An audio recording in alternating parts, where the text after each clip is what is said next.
Ubingelele baba udokotela baba sesibojabulela umfana omuhle njengekhehla lomlungu. On my right hand side, where is my right hand side? This side. Ubonani this side? There's a road card here. Le khadi leli libhalwe ngesingisi. You don't know ukuthi ubani olibhalile. I've got a card. Let me read it for you people. The person who wrote the card umzukulu wami, and then uti dad, thank you, I love you. And you don't know how they spell love you. You just have to hear what I'm saying. Umzukulu, wena ungena umzukulu should contest ngalingani ngapi because you don't have a grandchild. There are a lot of things that are drawn here, but ngapha kubhalwe ukuthi best dad. Uma ungenaye kumzukulu, you cannot certainly. Bekuyi Father's Day. That is what I receive. Wena njoba ungena umzukulu, do you know what happened? Abazukulu bakho baklinywa ngamakhondom. Babhajela phaya ku sewerage system. Jabula kabi uthi ingane yakhe iziphethe kahle na 32 years ayinangani ihloniphile. Sisebenzisa amakhondom more than 800 from the age of 19 years. There's no way that utawuna umzukulu lapho naye in a swearage system. Rubberized grandchild. At least I've got a grandchild. I don't have a child that is stuck in a rubber. Sizoniphoxa nje ndike lolunye isiphaphela. Sizoniphoxa nje. Sizoniphoxa nje isiphaphela. And sibonge nje ukuthi sibe nezingane ezikwazi ukuthi silethele abazukulu rather than sibe nezingane ezibange blockage ku sewage kamasipala, because le nto edala ukuthi kuba idampoko ziblock kangaka ilezi zinto eziflashwa lapha yana that not supposed to be flushed. Those are your children as well that are being flushed. This is Babu Dokotela wesizibojaba umfana omhle njengekhehla lomzulu abancincisa ngisona futhi ngixolisa. Let us talk. The time to talk is now. The time to talk is now. Ubaba udokotela oyinyanga umelaphi wendabuko, i-qualification yakhe iphakathi kwa grade 4 to grade 6 around there. I'm highly uneducated. You call that highly uneducated? Yes. Good people, asibonga ke nje. This is ubaba udokotela baba sesibojabula umfana omuhle njengekhehla lomzulu abancincisa ngisolo futhi ngixolise. This is ubaba udokotela. Namhlanje ngithathe ithuba elihle engingayisole ngalo ukuthi let's do these videos in the building called Nedbank House building. I am a human being like any other human beings. I'm not perfect, but try to deliver something that maybe you'll find with the perfection otherwise. Ibhilidi esikulona Nedbank House is a 9 floor 902 studio number 1 dark room where ubaba udokotela esebenza khona.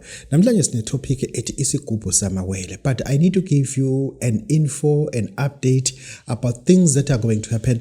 Njengoba ngisho ukuthi inyanga siyazi executor kwi channel kule ngoba sifuna ukunika osomabhizinisi abanye. There's nothing wrong ezenziwe zenyanga. Sifuna ukunika osomabhizinisi abanye ithuba lokuthi bezokhangisa imikhiqizo yabo. Njengamanje sinabo abafundisa ngeforex, abazofundisa ngeforex, bayafika abasifundisa ngetrading, yonke lento le siyakujabulela ke ukuthi channel iyakwazi ukuthi ikhule ngendlela ekahle. Thereafter sizoba manje ne legal slot whereby sizoba ke nompumelelo zikalala ozokwazi ukuthi ke azosifundisa ngezinto ezithize zezomthetho. Sizocela ukuthi ke abazofuna ukuthi bazimo ukuthi babudokotela sizwethu usuzoba khona kwislot sakhe babuzekalala. Is it true? Ngicela nimfonele direct nizokwazi ukuthi nimthole. Number it is 064 5426177. Uwazi ukuthi ukhulume naye. Ufuna ungena WhatsApp uzomthola lapho. Fonela ke enye number mekuthi leyo isebusy 0637473848. We are dedicating a channel ukuthi sisize abantu bezomthetho. We need to know ukuthi nje yini ebangela ukuthi abantu bangayitholi ibail kulabo abasuke bestakile. Kwenziwa yini ibail bangayitholi? Why abanye babe nama free bail? umuntu ibail uma uyi-applyela kanjani, imali mase ikhokha kanjani. Ithini lento ukuthi uma kade esephumile mase kuthiwa kwalahleka islip akakwazi ukuthi ayithole imali kade eyifakile. Uhulumeni uthini ngalo mali and imalini estimator kuma-coffers aka-NPA yabantu abangatholanga imali zabo zamabhenki ngenxa yokuthi kwalahleka islip. Thereafter lo mali iba fortified by the state. This is Babu Dr. This is Botshalo Mfana Mhleja Khehla Mzulu amancisi angesoli futhi angixolisi. Namhlanje itiye lami ngilekhelwa uSimangele. Guess what? Wakadlala.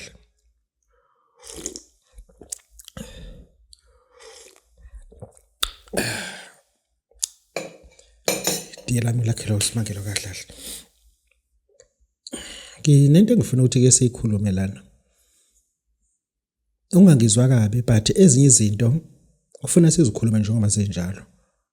Sinabantu nanamanje abasakholelwa ukuthi ufuna benze into esibiza ukuthi ama-Schengen visas. Abanye benza ama-work visas, abanye bahlela ukwenza ama-study visas. Abanye namhlanje basakholelwa kahle ukuthi in order for them to be respected, they must tell us ukuthi which countries they have traveled in Europe or in America or in South America. Base comfortable ngaloko babona ku embarrassing ukusho ukuthi how many countries have you traveled in Africa. Engazuthi manje you traveled the wrong places.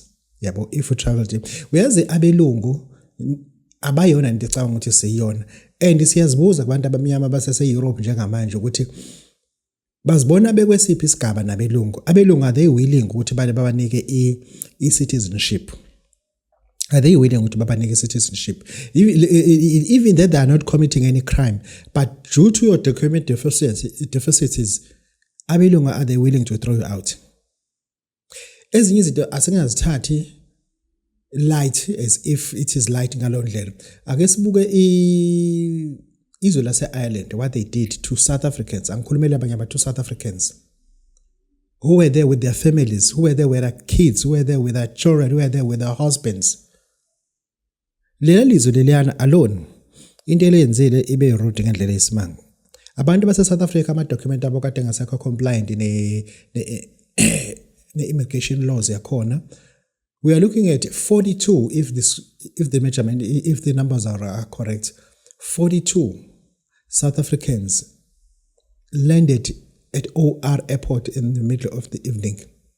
At night they were landing, cold as ever, in Johannesburg, deported by Ireland. Here we're talking about amadoda kade u9 insizwe bezelaphana, amaphepha kade angasazivumeli, abantu besifazana kade belaphana. We're looking at 18 akade belaphana. We're looking at 15 the number of children who were also forced to leave the country because their parents were leaving as well. Leyo nto eyenziwe e-Ireland, if we as South African who were brutally pushing people into jets, hiring a jet to throw those white people outside of Africa to Europe, balanda eCzechoslovakia, in Poland, in Georgia, besizoba umhlaba wonke. South Africa bizophuma umhlaba wonke. Even irandi lethu belizoshake ngendlela esimanga, because we have deported 42 white people who were in Africa. Amaphepha bese expire. Angifuni ukuthi illegal, amaphepha bese expire. If we were doing that to people from Kosovo, from Moldova, ngabe namhlanje sigcwele umhlaba wonke, because lento yenziwa belungu. Ngisafuna ukuthi ezinye izinto sithi mesizicabanga singazicabangi ethe ephakela umthakathi hate level, ethe ngizwe hate level, eJessica hate level. Ake siyibuke at the broader spectrum. If Kenya did that,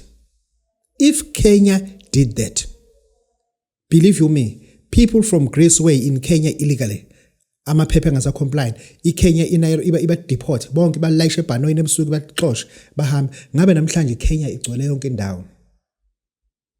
Ngabe iKenya igcwele yonke indawo. Ezinye izinto kuzofuze sizibuke bese sizibuza ukuthi ngempela are we South Africans but are we patriot, or are we understanding ukuthi regardless ukuthi we are South Africans, Persia we are not South Africans, we are Africans. In Europe, we are not South Africans, we are Africans. They hate us as much as they hate Zimbabweans. And lento izosiza as South Africans ukuthi wherever we see another African abroad, treat him or her as your sister, as your brother, because treatment yakho eyenzeka ngakhona eCambodia, as much as we heard about Cambodia, nalento kaseCambodia iyadinga futhi ukuthi ilungiswe, because it is a myth leyanto le. It is a myth leyanto le. Engisho ukuthi they don't see you as a South African, they see you as an African who has to be ejected in their country. I understand. Ubona uma usufika phesheya uzwe umlungu okhuluma iAfrikaans, umzwele ukuthi uyashifta ufuna ukuzophuza ijuice la eduze kwabo because they speak Afrikaans, and thereafter uzo actor wenze iVN ngesizulu uthi hayi sesifikile la kulelizwe sesisosuka kodwa uzobabona and they'll move towards you, they'll get attracted. Wow, you speak Zulu, where are you from? Joburg? No, I'm not from Joburg. Where? Kosa?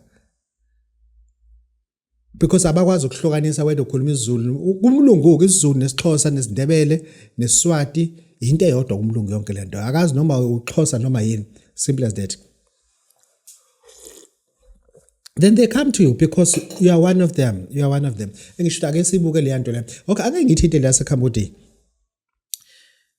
eCambodia kune statement esuku media, it's a fake report la ekuthiwa iCambodia is forcing all Africans to leave the country.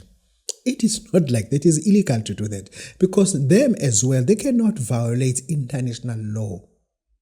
They cannot violate international law. They reckon all illegal immigrants who are Africans to leave the country, regardless where you're coming from. Because into yenziwa eCambodian, kakhulukazi it's human trafficking and scamming online of people.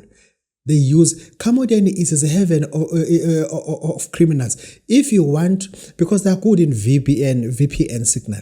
They are very good. They are very. We are once ukukhuluma nomuntu ose Cambodia as if use New Zealand because of VPN. And thereafter, ama couriers are lapha now eCambodia. You'll be surprised how many drug couriers lapha using people from Africa to carry drugs to other countries in Europe. Not that government of Cambodia is pushing out abahambe. No, there's nothing.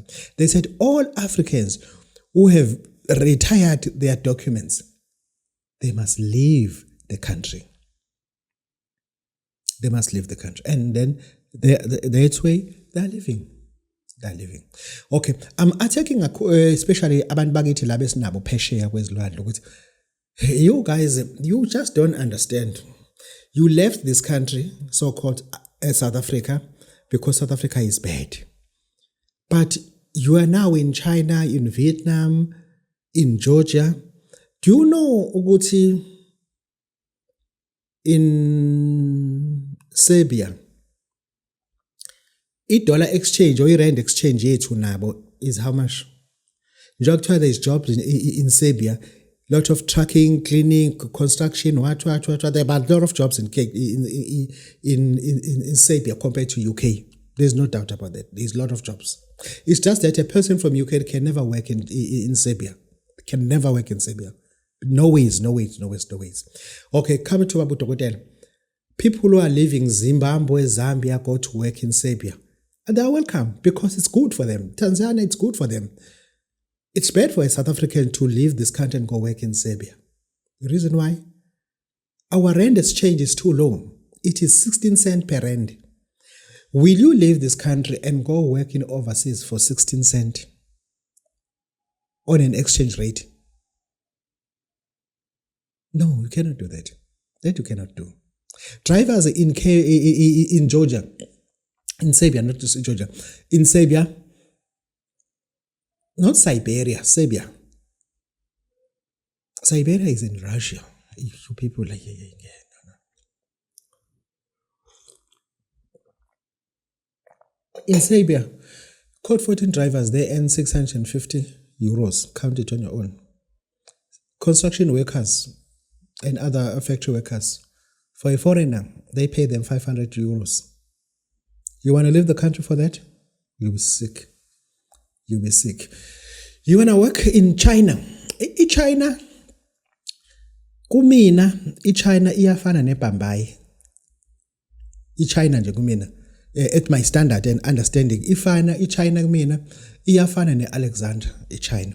Because into eyenzekayo China, they only show you the part that is like sentient. They only show the part that is very, very good. Out of content, country as China is very large, like seriously large. 90% of China it's wasted. In China, yazi lezi zinto lezi abantu base-China bazoziconfirm because they also watch this TV. Kunabantu abahlala kuma-flats esiwabiza ngokuthi ama-handshake flats. Handshake flat, what do you mean by handshake flat? Ama-flat our ability, ngikhuluma like a block of flat that is 2 meters apart from the next building. Like 2 meters apart from the next building. Only 2 motorcyclists can drive across. Only 2. Simple. That is China. Abantu abahlala ku first floor up to 10th floor abanayo signal emafonini. Because uma uhamba phansi kunendawo othola ukuthi kuhleze kubanda because ilanga likaze lifinyelele phansi. The way ama-flat akhona asondelene. It's a purely concrete jungle. Bekezela ke lapho ke. eChina kunabantu nanamanje ku-21st century abenza i-squad sitting mebe em-bathroom. Mengithi i-squad sitting ngisho ukuthi abangenayo isithi la se-toilet eChina. Ngikhuluma mina ku-21st century, a country that is so advanced mubuka ku-internet. Ama-bathroom abo awanayo i-squad. eChina kusenabantu abasebenzisa ama-hand shower uma begeza abangenayo ama-rain shower. In Africa, we got rain showers even emakhaya, ema-bathroom ethu. Kuthiwa kodwa we are backward and backdated. Sinama-rain showers, sinama-bathroom seats, we sit down, sigezela kubhava. eChina yikho lona. Very few flats you'll find in China ukuthi linobhava ogeza, bathtub. No, you can't do that. That is China. eChina kunama, correct me if I'm wrong, let me carry on drinking this tea. eChina banama-flat that are government sponsored, but you still pay some dividend. Kukhona okuncane okukhokhayo kodwa government sponsored. Lama flat lawayana you pay around 250 yuan. No, 250. But ngokwe South Africa it's 4,500. Simple as that. 4,500 in South Africa. Loma flat lawo, the way they're so small, awuvumelekile ukungena nombhede wakho. You can't bring your own bed. You just can't bring. Umbhede mekwakhe iflat wakhelwa khona. Loma flat kuthiwa ama-coffin flat. Uma ulele umuntu omude ikhanda lithinta ukhakha odongweni, inyawo zithinta odongweni, ulala uvula umnyango ukhipha inyawo zithi. Period. Phela njalo. Engisho ukuthi bakithi let us appreciate esikwenzelwe iSouth Africa in South Africa. Because this country, uma uphuma uya ngaphandle kwamanye amazwe, it's whereby you experience things that you miss South Africa as if it's yesterday.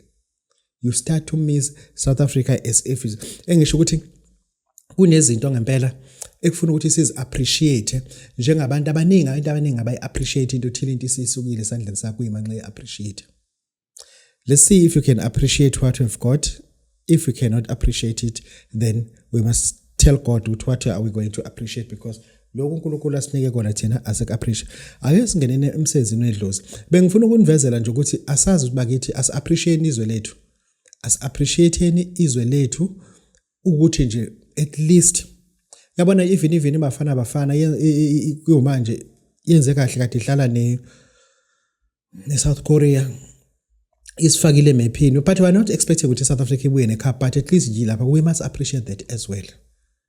We must appreciate ukuthi ngomhla 4 siya kuma elections, we must appreciate that, but kunamazwe angenama elections.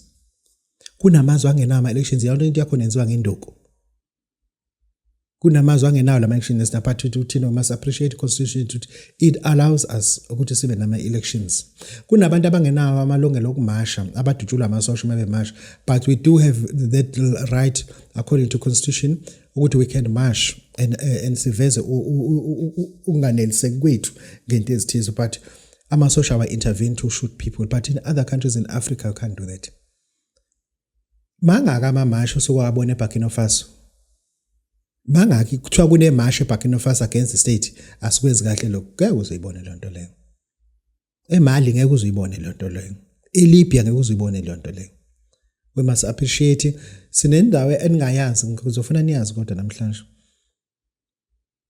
sibiza ukuthi Somaliland. There is Somalia, then Somaliland. Somaliland is esiqhokweni seSomali phezulu ekhanda leSomalia, and those people that are taking that supported by Israel ukuthi ababe abazimele. Israel inenhloso zabo ke ukuthi why ithi abazimele.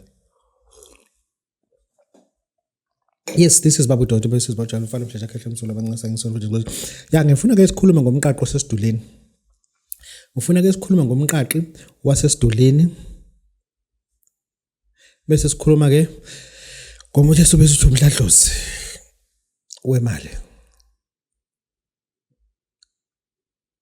Lo mithi le ngizofuna sikhulume ngayo, masingakhulume ngabo singakhuluma ngomhladlozi noma sikhuluma ngomadlozana, whatever you may call it. Kodwa wemali sinabantu ngempela into zabo awu understand wena njoba sikusenyanga kaJuni, bona bafisa ukuthi ngabe sekumasha ngoba babona indlela izinto akade bethi zizokwenzeka ngakhona azenzeki. Sinabantu thina abanama-1 ngokugcina ukuthi they must vacate the house, or the house they'll be forced to leave the house because inkantolo isigrantile evacation order ukuthi sebengakhishwa ngoba abayikhokhela ibond for that long.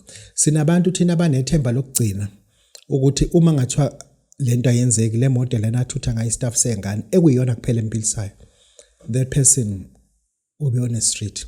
Sinabantu njengamanje abashiwe abakhoyana babo babadivorce kwahlukaniswa yonke into ehlukanisa. Umkhwena uyazi bese noma hlukanisa kodwa yena uzosurvive much better because uyena osebenza ekhaya. Mama manje abadla inzipho zabo, ingane nje akuthiwa ziyavala esikoleni, zivalela ama holiday akazi uzodlana ekhaya. Awu understand. Kunabantu nje bakuvala ama race, ingane azazi meze ekhaya ziyakubani. Kunengane nje wazivala nje izikole ziyakubangani bazo. Awu understand. Engisho ukuthi kungathi mekuhambela kahle wona mase ukuthi nabanye bakhambela kahle, abangahambela kahle uba persecute ubajaje babize ngamagama. Ngifuna ke ukuthi ngikhulume namhlanje ngomuntu esubiza ukuthi umqaqo esiwenzela esidulini. Lo mqaqi siwunika umuntu othi akazukwazi ukucompromise, uzokwazi ukuthola isidula wenza. Umuntu osuke no 3500 ke lo muthi lo muntu. Uma uno 3500 sizokunika ke lo muthi ke loyo. Uyahamba nenkukhu emhlophe, uyahamba nemali emhlophe, uyahamba namanzi awu10 liter ebhakedeni noma endishini afudumele, uhambe uye esidulini ufike wenze lento engizokutshela yona esidulini. Ngoba lesimo okusona njengamanje as a mother of 2, if kuthiwe ekseni awuvuki unelasibone na 11 years yomfana ekuthanda into ezisimangelana nawe, ithi yakweqa ebusuku ithi yochama uma akanyakazi, ithi sibuye futhi ukochama uma akanyakazi, ithi mami are you okay, umama akaphenduli.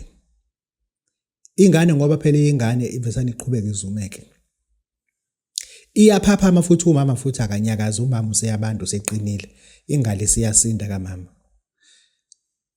Ube ne heart attack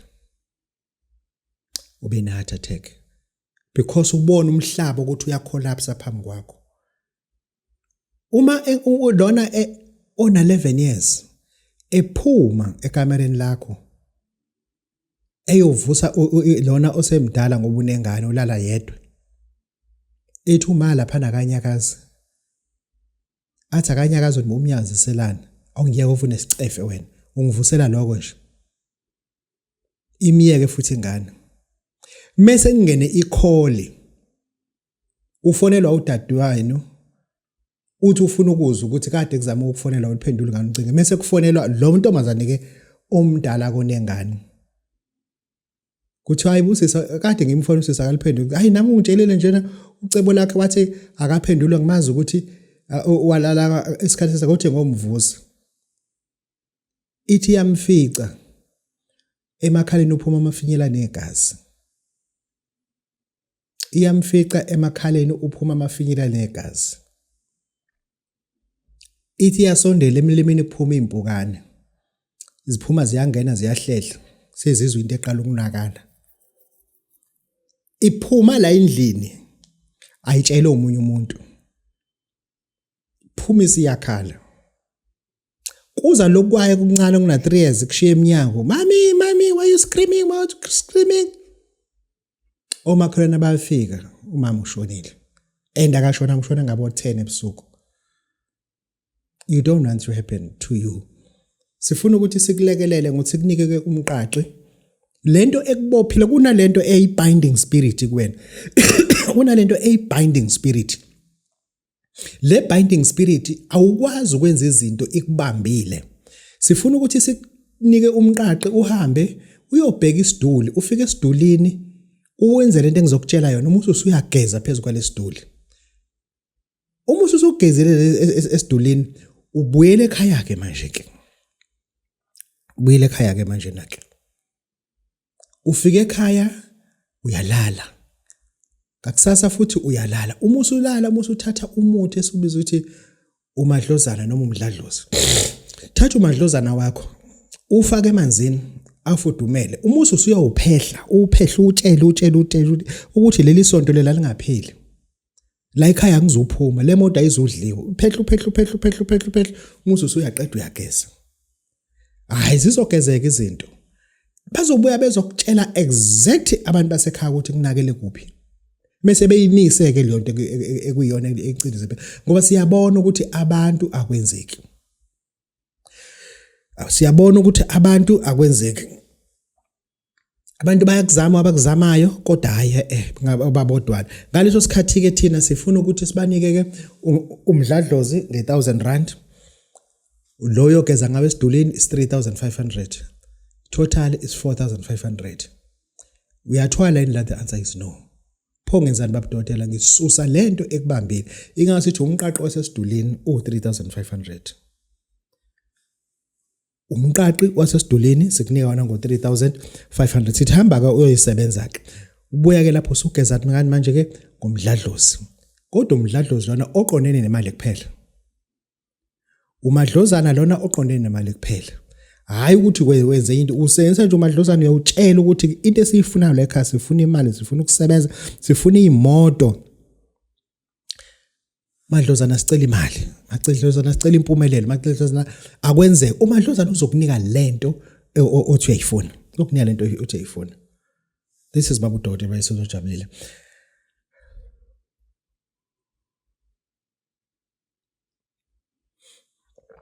uzothi ke uma ukuthi uyafuna ukuthi usetshenzwe but usetshenzwe wazi ukuthi yini lo setshenzwa ngayo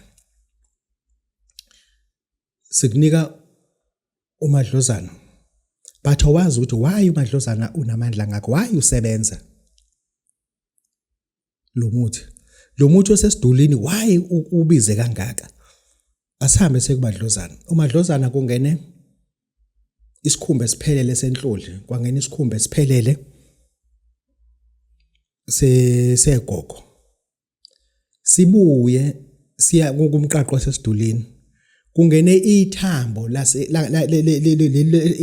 lomhlathi ithambo lomhlathi noma ithambo lasekhanda lehlengethwa ihlengethwa ke bakithi uma ukwazi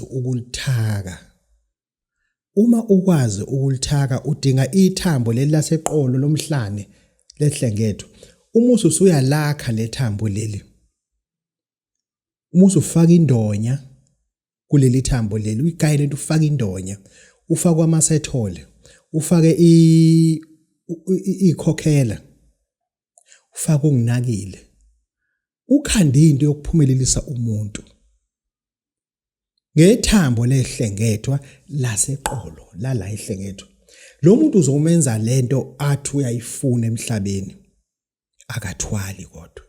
Ake siphume kwi-mindset and mentality ethi bonke abantu abathatha izithwalo. Ake siphume nje lapho bonke abantu abathatha izithwalo. Makhosi, ngifuna ukukunika isigubhu esisibiza ukuthi isigubhu samawele. Uma ngizokunika lesa sigubhu iba umuntu onawo 20,000 rand, uma ungenawo uzame ezinye izinto ezicheap, zikhona ezicheap. Isigubhu samawele zegubhu ihlala zibe uthundu zalo mehleli.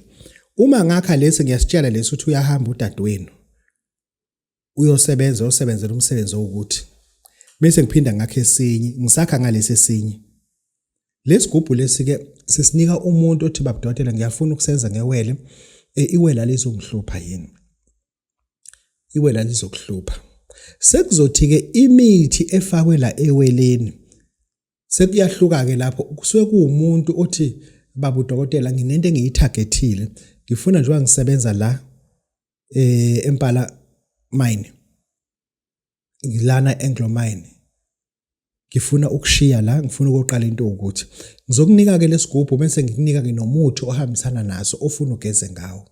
Uma ugeza ngalomuthi uzobe usukhuluma, kodwa lowo muthi uma uzogeza ngawo ngizocela ukuthi uswallow your pride, ungitholele inkukhu emhlophe. Go buy inkukhu emhlophe, sifake ke inyongo yalomuthi la phakathi, bese sesikwenzile lokho usuyageza ke ngalento. Umbuzo babudokotela inkukhu ngiyayidla, hayi inkukhu iyinyama nje ungayidlela umithanda, but ungalefaki igazi kulo muthi. Don't do it. This is babudokotela boyisizwe bojalo mfana umhleja khehla umzulu amanxengisi. Abantu abenzelwe lesigubhu asipostwa ke leso sigubhu, iyazifela babudokotela. Take my number, take my email address, isithwalo@gmail.com. Goodbye. Thank you.